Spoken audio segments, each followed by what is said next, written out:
Alors nous sommes toujours dans l'ambiance du 19e Congrès national de néphrologie qui se déroule à Casablanca du 2 au 4 mars 2023.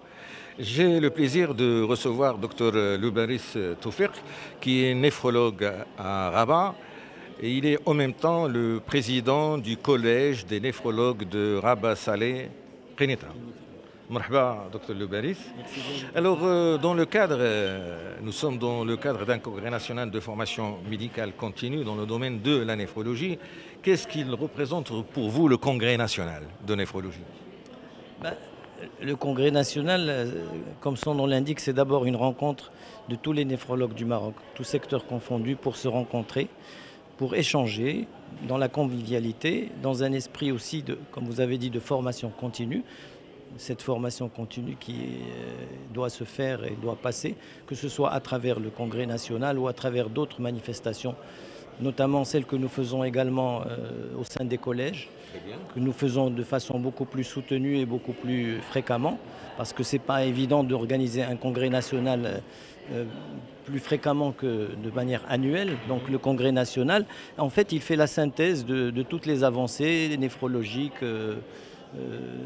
Pendant toute l'année, pendant ce congrès, les néphrologues se réunissent et puis les scientifiques vont présenter des travaux et puis des recherches. Ils font la synthèse de l'activité scientifique qui a eu lieu dans l'année. Alors bien sûr, ces années qui sont passées, on a été privé de ces congrès justement à cause de la crise du Covid. Et on a ressenti justement ce besoin, ne serait-ce que de se rencontrer. Alors on se rencontrait à travers des visioconférences pour échanger et pour traiter des questions scientifiques qui intéressent le plus grand nombre d'entre nous. Voilà, donc ce congrès est le bienvenu, c'est le 19e. Ce que je remarque, c'est qu'il y a de plus en plus de néphrologues au Maroc. C'est une très bonne chose. La formation bat son plein pour répondre aux besoins des patients marocains. Très bien. Donc avant de vous poser l'autre question, je continue sur tout à l'heure le professeur Beyhia. Elle avait parlé qu'en 1983, la naissance de la Société marocaine de néphrologie, ils étaient 7 néphrologues en 1983. Maintenant, en 2023, vous êtes plus de 600 néphrologues. Et pour expliquer à nos téléspectateurs, qu'est-ce que c'est que ce collège? Alors, il y a la Société marocaine de néphrologie et je vous dis, on a ressenti le besoin, vu le nombre important de néphrologues, de créer des collèges par région. Parce que le nombre est de plus en plus important et que c'est difficile de réunir tout ce monde-là plus qu'une fois par an. Donc, vu qu'il y a un besoin de se rencontrer plus souvent, on a émis le souhait de créer ces collèges sous l'égide de la Société marocaine de néphrologie. Ces collèges ont leur spécificité, ils traitent également de questions scientifiques et ces collèges sont là aussi pour promouvoir la néphrologie, pour répondre aux aspirations des médecins, des patients, pour améliorer, si vous voulez, le contact avec la société civile, pour organiser aussi nous organisons pratiquement tous les 2 mois des réunions scientifiques et on a vu, particulièrement en tout cas au sein de notre collège, on a constaté que le personnel paramédical n'était pas inclus dans ces activités et nous avons créé une journée annuelle et elle va devenir peut-être biannuelle de formation continue pour le personnel paramédical, c'est-à-dire ce qu'on appelle les infirmiers d'hémodialyse qui passent beaucoup de temps avec nos patients et qui méritent aussi d'avoir une formation continue parce qu'ils ont beaucoup de questions à poser. Et vu le travail qu'ils ont, ils n'ont pas toujours le temps, si vous voulez, d'assurer une formation. Donc, au sein de notre collège, nous allons organiser ces journées de façon à ce qu'elles soient biannuelles et que leur consistance réponde aux aspirations du personnel. Très bien. Docteur Loubaris Toufik, comme vous le savez, aujourd'hui, on vit au Maroc au rythme de la généralisation de l'assurance maladie obligatoire.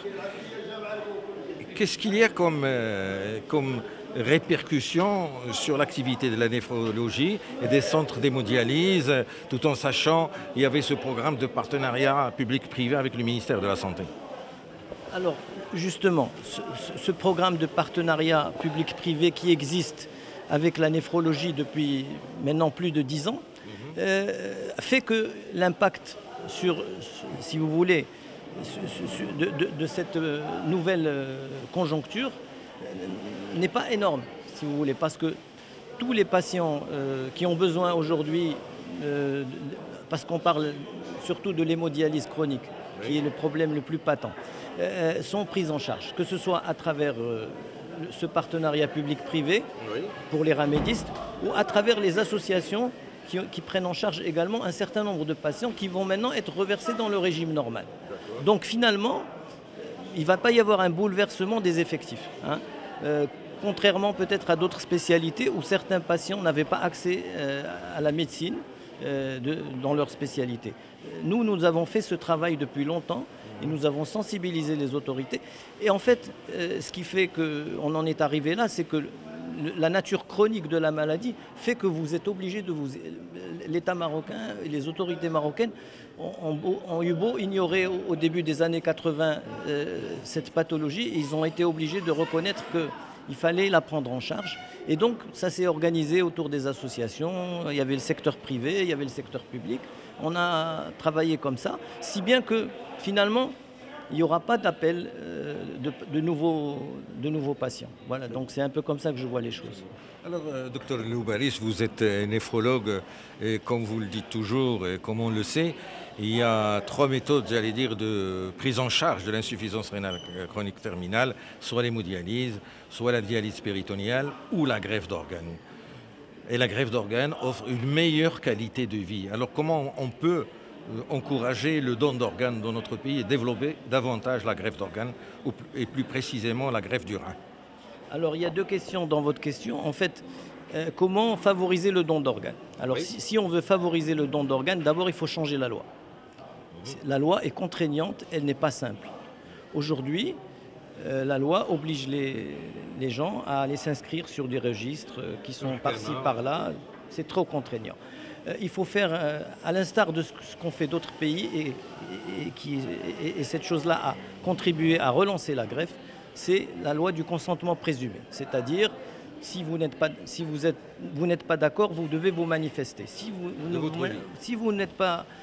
ne vous manifestez pas, c'est que vous êtes pour. Donc, le jour où on a besoin de vos organes, ça tient, c'est tout. C'est comme ça que les autres pays ont réglé cette affaire. Alors le deuxième volet de la question, et qui est plus difficile, parce que ça c'est juste une loi qu'on doit écrire, et c'est tout. Le deuxième problème, c'est le problème de l'organisation sanitaire du pays. Donc en fait la greffe c'est une affaire multidisciplinaire qui nécessite des efforts très importants de la part de la néphrologie, de la part de l'urologie, de la part de la réanimation. Il faut qu'il y ait des laboratoires. En fait, et il faut aussi... On a parlé du don d'organes. Pour pouvoir parler de don d'organes, il faut que nous ayons un système de ramassage de blessés. Parce que finalement, ce sont les accidents de la voie publique qui fournissent le plus de donneurs. Et aujourd'hui, il faut bien reconnaître que nous sommes défaillants à ce niveau. Donc, quand un malade rentre en réanimation, déjà, à l'étranger, en France par exemple, le recrutement de l'organe se fait sur le trottoir. Le massage cardiaque commence à ce niveau-là. Parce que c'est ceux qui sont déjà en coma dépassé à ce niveau-là qu'on peut rattraper. Aujourd'hui, il faut bien voir que nous sommes très loin d'avoir ce système-là. Et il faut aussi reconnaître que nos amis du secteur public, qui eux sont habilités à faire la greffe, quand ils font des greffes, c'est le parcours du combattant. Parce qu'ils doivent courir après chaque chose. Ça ne se fait pas naturellement. Alors espérons que la greffe rejoigne un petit peu notre équipe de football et qu'on devienne aussi performant, parce que là aussi on pensait qu'on était bon mais on était mauvais. Peut-être que ça va nous tirer vers le haut. Très bien, merci pour cette conclusion. Une dernière question, quand est-ce qu'il y aura votre prochaine rencontre du collège des néphrologues de Rabat Saleh Knetra? Est-ce que vous avez une date? Quelle thématique? Nous prévoyons une journée à la mi-mai. Elle portera sur la néphroprotection. Nous avons déjà pris contact avec un orateur étranger. Et donc, en principe, ça se fera... En fait, ça devait se faire avant, mais comme il y a le mois du Ramadan sacré, on n'aime pas faire de réunion pendant le mois sacré. Docteur Loubaris, merci. À très bientôt. Au revoir. Merci.